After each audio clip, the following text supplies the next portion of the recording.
Hey everyone, welcome back. I'm out on the trail today, heading up Cavehill.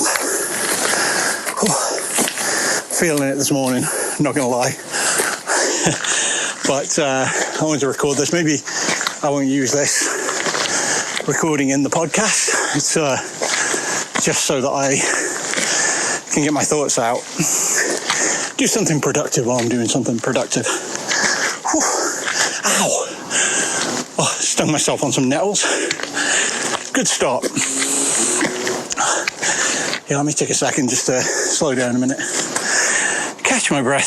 So, before I dive into things today, I want to give a quick update on the status of what sounds pretty grandiose to call it a investigation, but I guess that is what it is now. So at the heart of all this, I think we can all agree,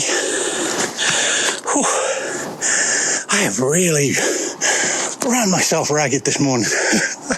I got up and I did my weights and just came straight out up here, and it's really sucked all the air out of me, you can tell. Let me just move a little bit slower. So, at the heart of all this, there's something that's been haunting me since my childhood. And that's what I put at the center of my board. It's the tree from my nightmares. It's always there. It's always kind of in the back of my mind. And now it seems to be somewhat central to this entire mystery. And there's the forest. Where is it? What is it? And I'm more than aware of the irony right now that I'm choosing to talk about this while walking through a small woodland area. But, you know, given everything that's happened, maybe that's fitting. Yeah, give me a second. Yeah, but, okay. Yeah, I put the willies up myself now, haven't I? That's not good. Okay, let's just reset a moment. Let me just walk through this little copse. There's quite a weird feeling here. Not enjoying that. But let's go back and take a look. So this all started with an instance of extreme emotional distress for myself. You know, with my grandfather's passing. And it was a moment that kind of changed everything for me. And there's Chris, whose experience kind of echoes mine. Both of us seem to have been marked by childhood suffering that called out to something that is now, in my case, stalking me. And in Chris's case, stalked him. And I don't know if he's still alive. Sorry, it's pretty eerie here, but anyway, I've been thinking a lot about the twilight aspect of all of this as well. Dawn and dusk. They aren't just specific times, right? They're more of an event. It's when the sun rises, it's when the sun sets. It's different every single day. It's different wherever you are in the world. So I don't believe that whatever is after me adheres to a kind of schedule. I don't believe it's clocking in the morning and the evening. I believe maybe it's got something more to do with the transition between those two times. That's when things are active. That's when it's dangerous. When there's a shift, you know. So what is it we're dealing with? If we take that, there's the physical component in the stalkers.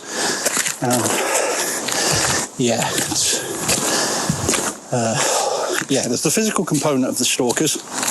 They're real, they're tangible. I have seen them. Chris saw them over in Chicago, in America. And there's the misery and the upset that kind of heralds their kind of coming. It's like they want us to suffer, or at least to be afraid. And looking back over my life in my parents' house kind of solidified that for me. Fear is incredibly important. It feels like it makes things thinner. And that's where the ghosts and the noises and the creatures are able to come in. Again, more than aware that I made a terrible mistake here, but I'm just going to keep recording because why not? We're making headway. We just need to push on, use these things to find the next piece of the puzzle, right? So the admin, I'm just going to call them that rather than use their forum title or real name. They've been incredibly useful. They're searching for other people who've experienced this, and the last thing they told me was that they were kind of finding some things, and the next time we spoke, we would have a lot of interesting things to talk about. So if we can find other people, we can find more links to the chain and figure out what this is. Because right now, the only thing connecting Chris and me is distress and the fact we're both redheads. I mean, being ginger, it can't be a factor unless... I mean, we could be related, not closely. Maybe, oh my God. Okay, that's something to look into. I mean, this is why I love talking things through. So, anyway, I'm kind of making my way up here and, yeah, I'm sorry. Okay, there's no birds. There's normally a lot of insects around here too. Okay, I'm gonna maybe get a hurry up on because I am starting to feel the pressure. If I can just kind of make my way out of this kind of shaded bit.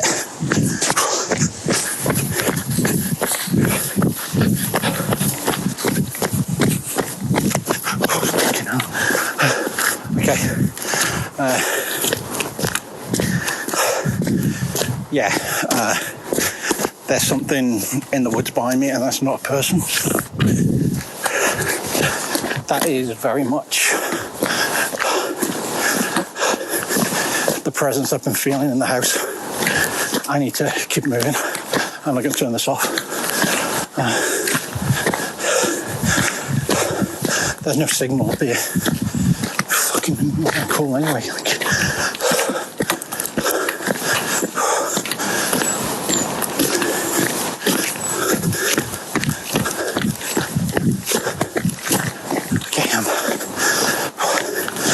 Okay, I'm out of that cops now. Oh, fuck. I wish I hadn't talked about... I wish I'd not talked about it being between, because there's fucking cloud covers rolling in. It was a sunny day. Oh, God.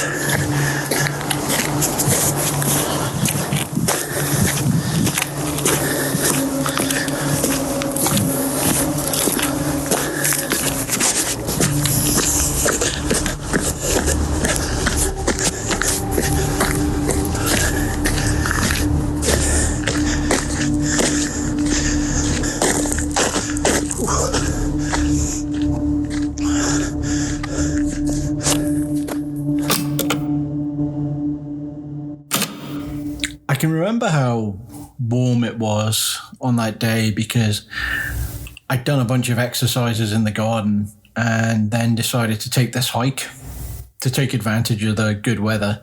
And I was so out of breath. I was exhausted doing this, but it was a beautiful day and nothing bad can happen on a beautiful day, as we all know. I was so tired, and if I'd have known what was waiting for me on Cavehill, I never would have left the house. So this is my first time listening to this recording, and I'm going to pause and add context and information as I go, more for myself to make sure I get this right, because there are parts of this where I'm sure that I am just babbling and I can't understand a word I'm saying. But at that time, when I felt the presence behind me, it was just pure dread. And I remember thinking, if I can get to the sun, it'll be fine. And I would come out of the trees and then realize that there are just more of these tunnels of trees up ahead, like trees on either side of the path with a dimness between them. And the only way I can describe it is, if you've ever been on a plane to another country and you get off and there's a distinct difference in temperature, in everything, it was that. I would enter the copse of trees and I could hear sounds in the distance and feel like I was somewhere else.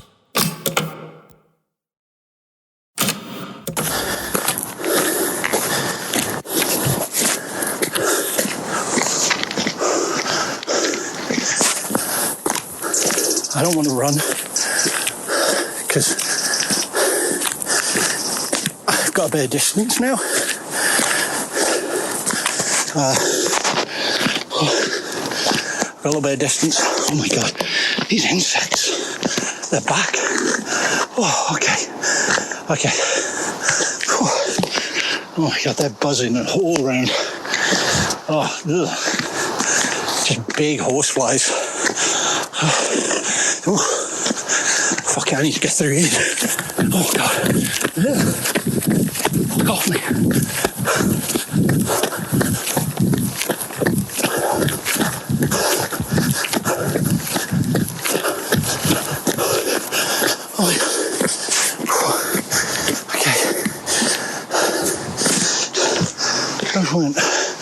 Those weren't irregular horseflies.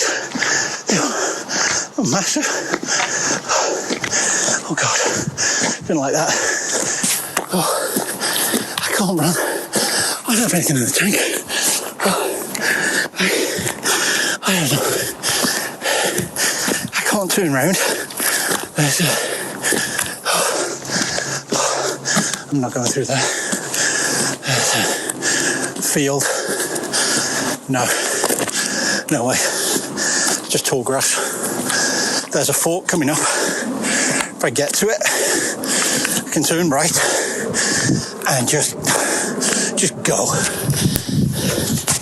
Feels like my legs are it feels like my knees are about to fall. Oh, my kneecaps. Oh my God. I need to slow down a bit. There's, like I say, there's a turning coming up. There's no way I can go back down that way. But there's a turning coming up. I can loop that way. And if I can run downhill, I can skip down the steps. It'll be fine. Oh my fucking God. There is nobody here. You would normally see someone, but there is absolutely nobody. And the sky, those clouds, it's kind of like twilight. Oh fuck. Okay guys, let's keep going. I don't want to stop. I'm not going to let this slow me down.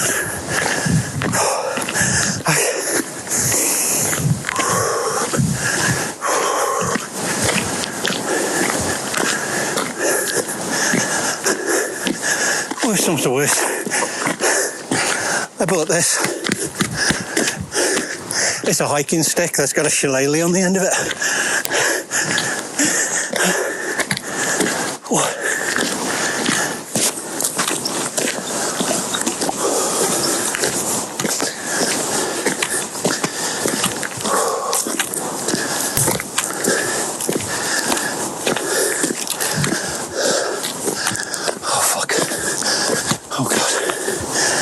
There's another copse of trees. Okay, there's only one way through this.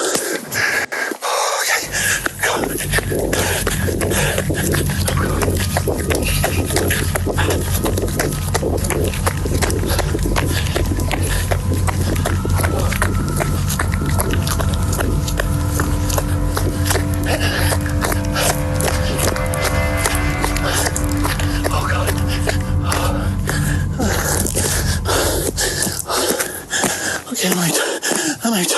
Did you hear that? Did you hear them? Did you hear them? I can't stop. Gotta keep moving. Gotta keep moving.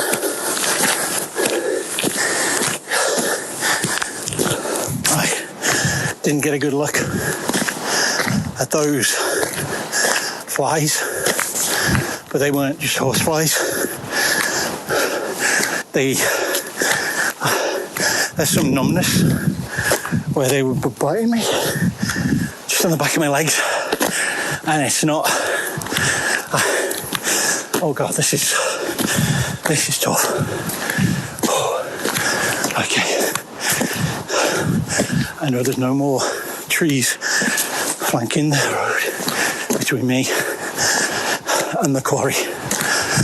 When I get to the quarry, I can turn right. I'm right at the quarry. Right at the quarry. One thing to understand is there's many ways to get to the top of Cavehill. And that day I'd chosen to take a winding country path. It goes through lots of overhanging trees.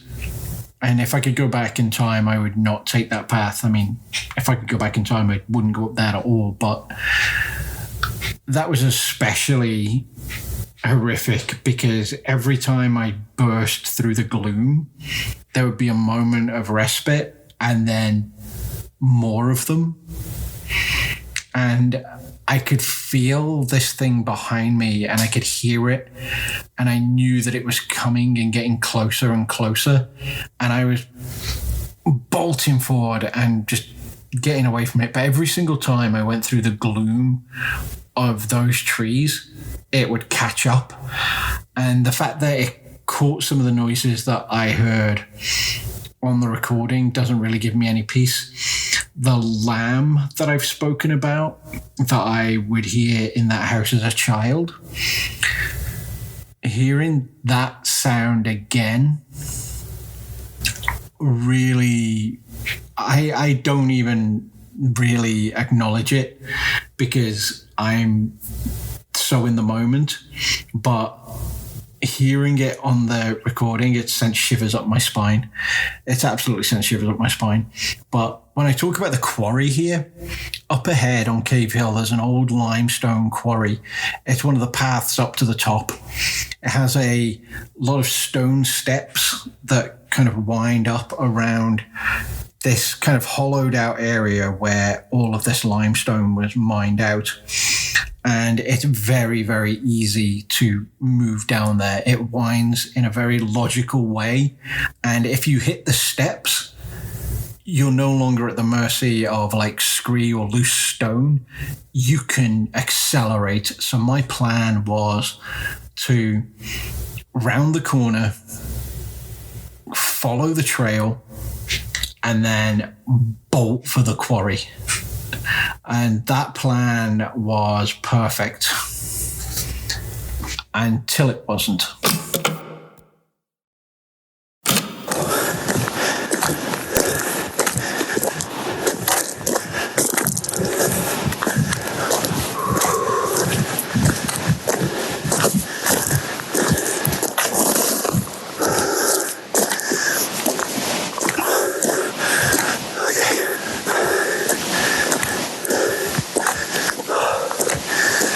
Make it, and then when I hit it, it's just a straight line down, and I'm not gonna fucking stop. Okay, I can do it. What the fuck?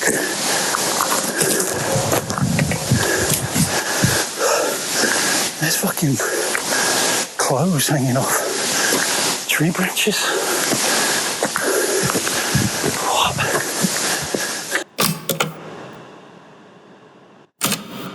It was some gloves at first.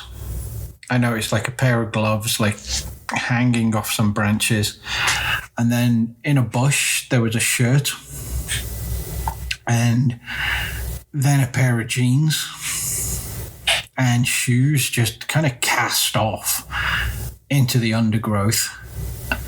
And I remember just seeing this as I was going, and it was just the weirdest thing. I could not understand it.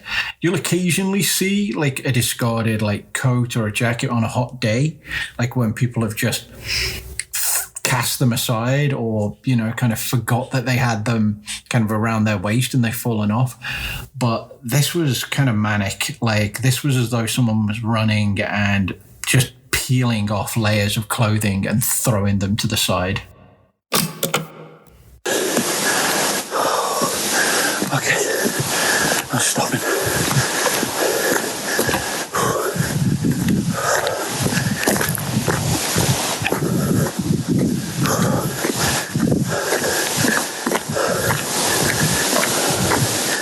And get through here. I'm home free. I can get through here.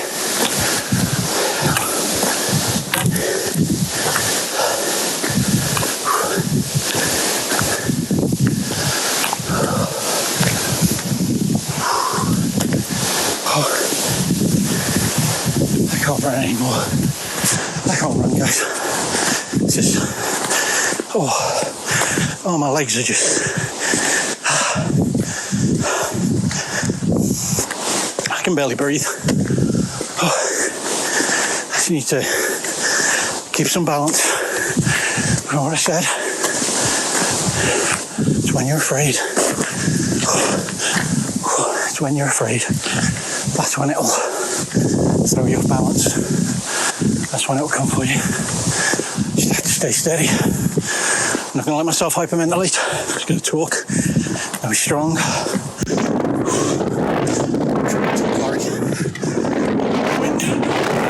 Oh my God. Oh, that's good wind. Okay, that wind came out when I started trying to just steady my breath. Okay, that's a good breath. That's okay, that's a good breath. Okay, just going to keep it steady, keep going forward. Okay, that's steady. I'm good now. We're good. Okay, got the right turn coming up. Don't even look anywhere else, just turn right. And head straight down the quarry, down the steps.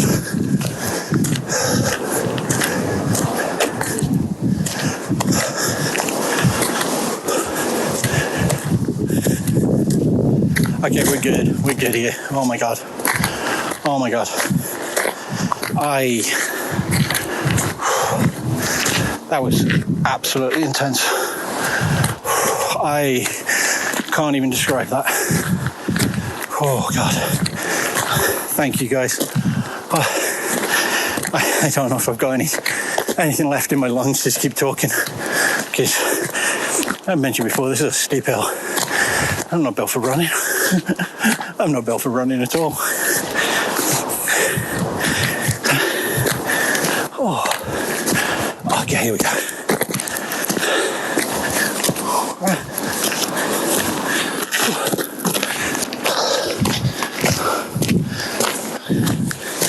Goddamn flies. Oh, fuck.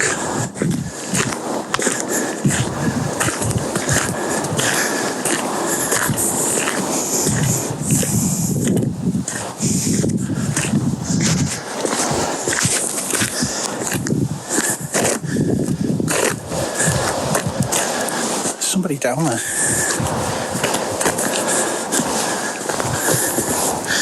Oh, these fucking flies. He's not wearing any fucking clothes.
never closed. What the fuck?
Slow down.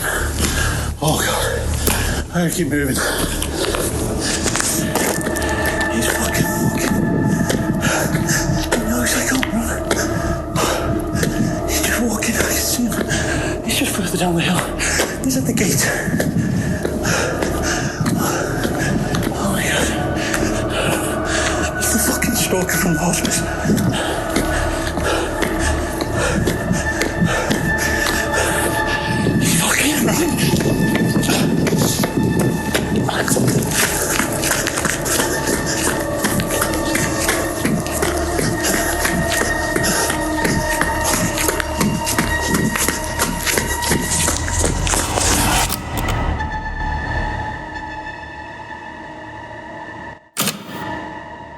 Even listening to this, my heart rate is going through the roof.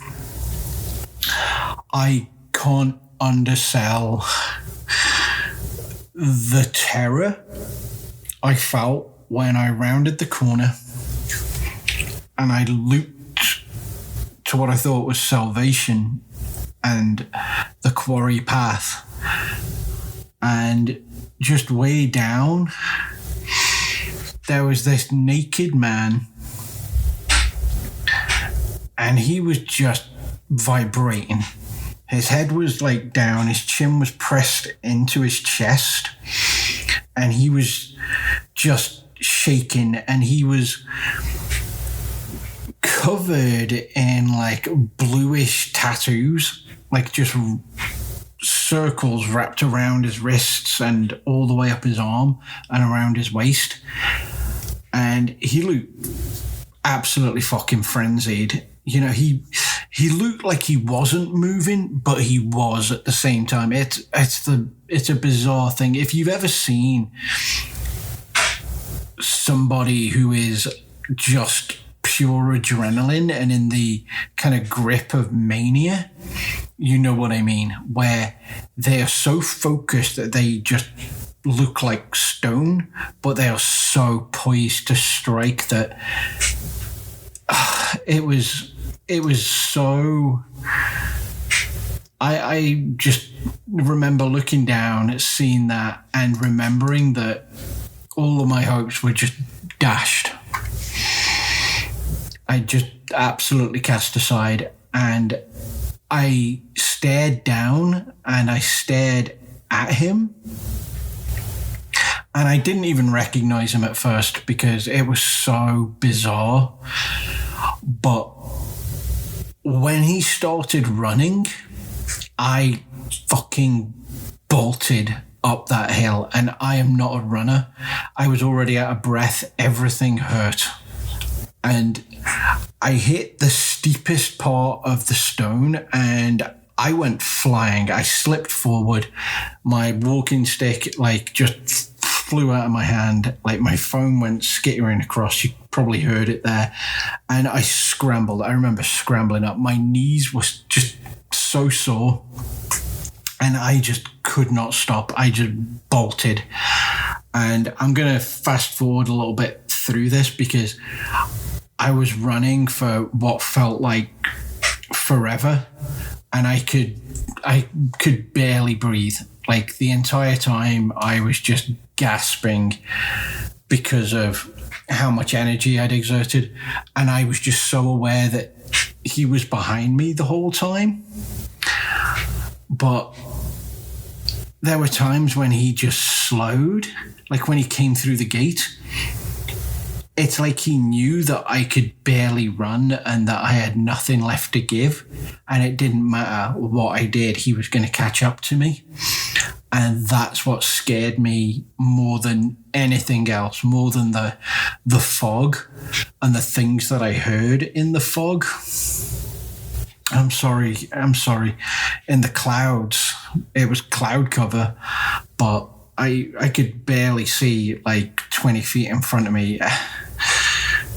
Oh, it was difficult.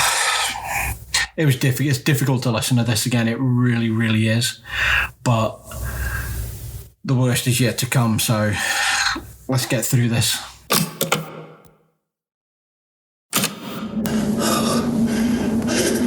need to catch my breath for a minute, but I don't know how much more I've got left in me.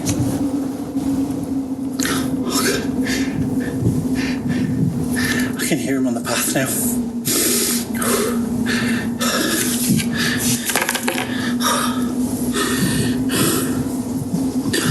I can hear him. He's coming. He's coming. Oh, God. I'm too tired to fucking fight.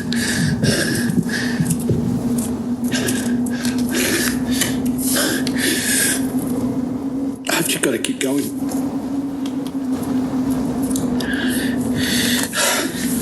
Fuck this. Fuck him. To the fort. If I'm at the top, he can't get up. I just get to the fort.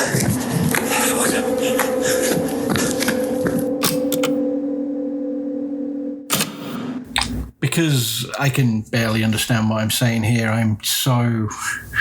at this point, I'm so amped up. I'm ready to collapse. I can barely get words out. I don't even know why. I think part of it is that if I keep on talking, I've mentioned this before, if I keep on speaking, I'm not thinking about it. I can focus on my words and they keep me steady. And even though I'm out of breath, doing that kind of kept me level. But what I'm saying is get to the fort. At the top of Cavehill, there's an old promontory ring fort, which is a defensive kind of structure. Now, there's no actual building there. It's just a raised mass of land with a really steep precipice around one side of it, and on the other side there's like a very, very deep ditch. It's like a 10-foot deep ditch with just, there's barely any way to get up there. There's one very narrow path with some steps, and there are some broader steps on the other side. But my thinking here was, if I can get to that and see this bastard coming, I can hold the top of the fort and give me a chance to get a breath before he comes up on me. So I was rushing toward this place. So I just wanted to kind of explain there what that is. It's at the top of Cavehill. You can see all of Belfast on a clear day, which this wasn't. You can see Scotland. It's so high up, and the edges of McCart's Fort are so steep.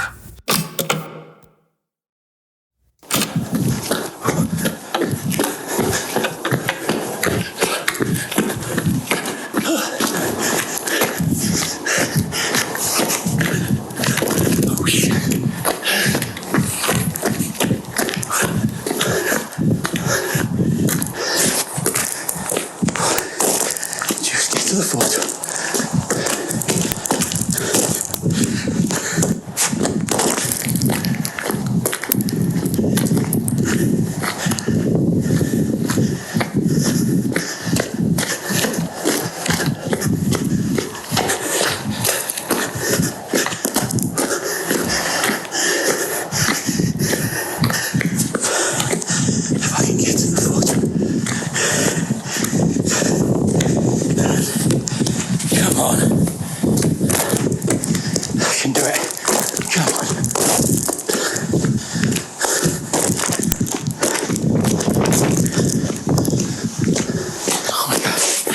made it.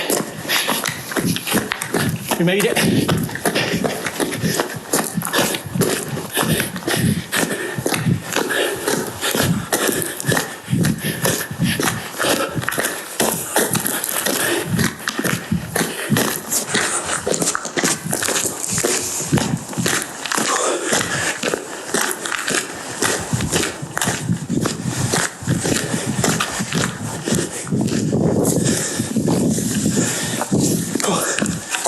Here we go.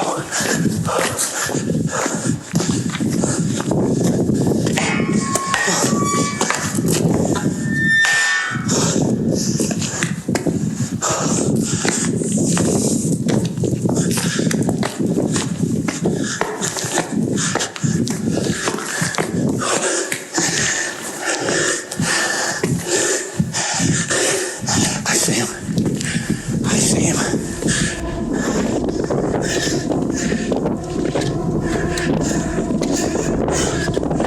I see you. You fucking bastard. I see you.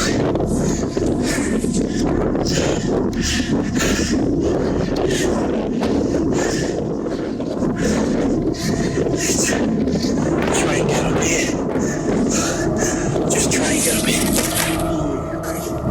Come on. Come on. Come on. Which way are you going? Which side you going? Where are you going? Come on. I don't like this. You don't like it? Oh my God. Okay. Okay.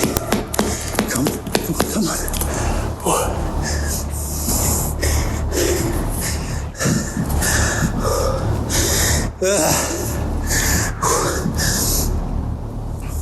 Come on.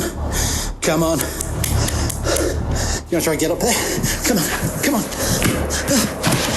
don't fucking like that, do you?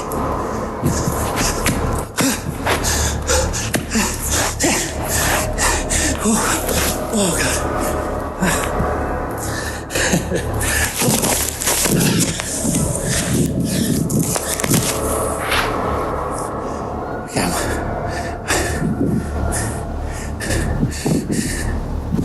He's not coming up.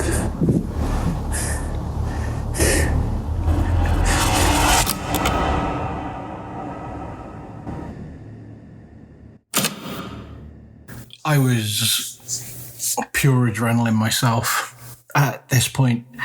There's a kind of delirium that comes over you when you're fighting for your life and when situations are strange, and I was completely in it. The wind was whipping across me at the top of the hill, and just the whole moment was so surreal. He was this gangly, naked. He looked like he was dead. Like, the way he moved was quick, just aggressive, but he looked like his face just looked like the face of a dead man.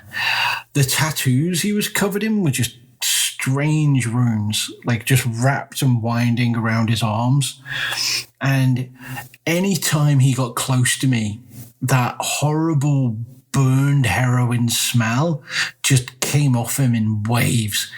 And the freakiest thing about him was he made no sound whatsoever as he tried to come up. He had a lopsided smile that never went away, no matter how many times I hit him with the end of my stick and just pushed him back to the bottom of the hill.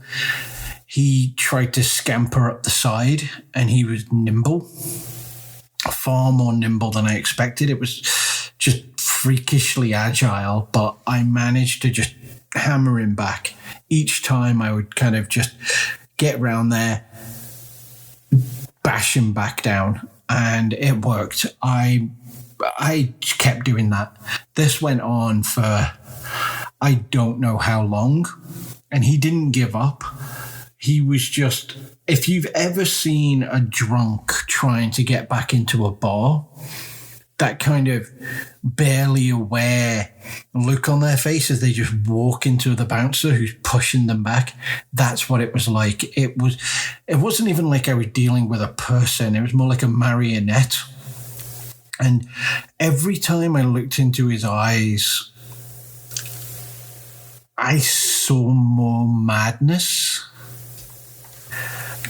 I don't think he blinked once as he tried to just get to the top. And he started to slow down. The more I beat him back, I finally started to see him slow down. And there was blood dribbling out those lips. I got the sense that I was winning this fight.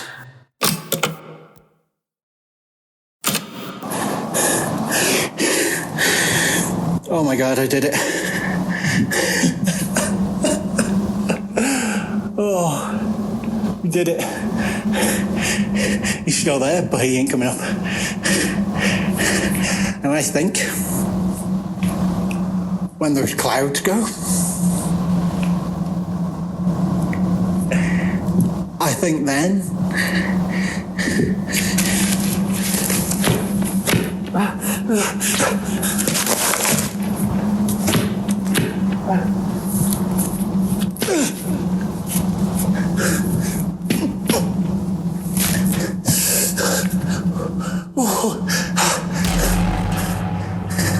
oh my God. He went off the edge. Oh my God. Oh, he went right off the side. Oh my God. Okay. I gotta go. Now's the time. Now's the time. Oh!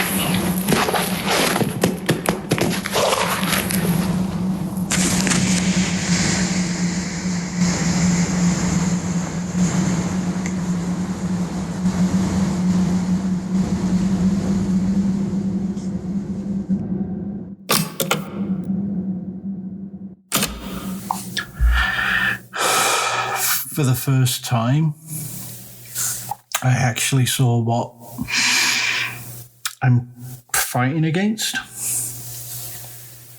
I thought I won when I sent the stalker tumbling over the precipice. I thought for the briefest moment I'd won. And I was so elated. It must have climbed up the side. It's the only way it could have got behind me. And it's a sheer cliff. But it must have scaled it. Because just as I put my foot forward to run, it grabbed my jacket from behind and just dragged me backwards across the ground. I remember hitting the ground, the air just like pushed right out of me and I was winded and I was scrambling on the floor, just trying to reach out ridiculously for my walking stick as if that would do anything. Because standing over me and kneeling down, looking me in the eyes, was Chris. And he was not alive. He had glass eyes.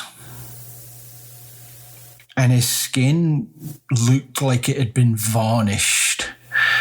It was tough. I remember where he grabbed my wrists. There was a kind of rubbery toughness to them that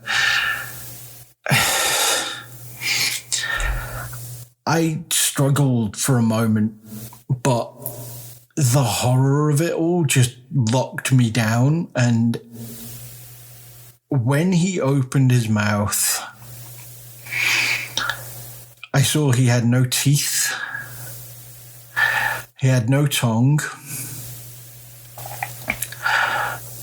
And the darkness inside his mouth just started to unzip from his gums with just a horrifying clicks. And he leaned down and pushed his face toward me. And I could smell rotten cabbage and every horrible scent from my childhood, from the hospice where my grandfather died. Every horrible thing I'd ever known and ever felt was in that darkness. And like a flower, it just bloomed out of his mouth. Its edges were like razors. And it just latched over my face. And all I could see was the dark. And it felt like squid skin rubbing against my cheeks. And I screamed so loudly. And it liked that. That's what it wanted.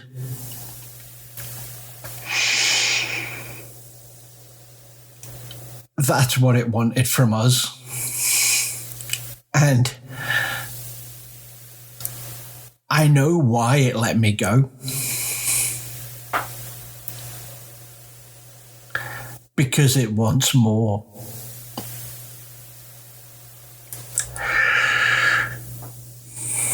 Oh, God.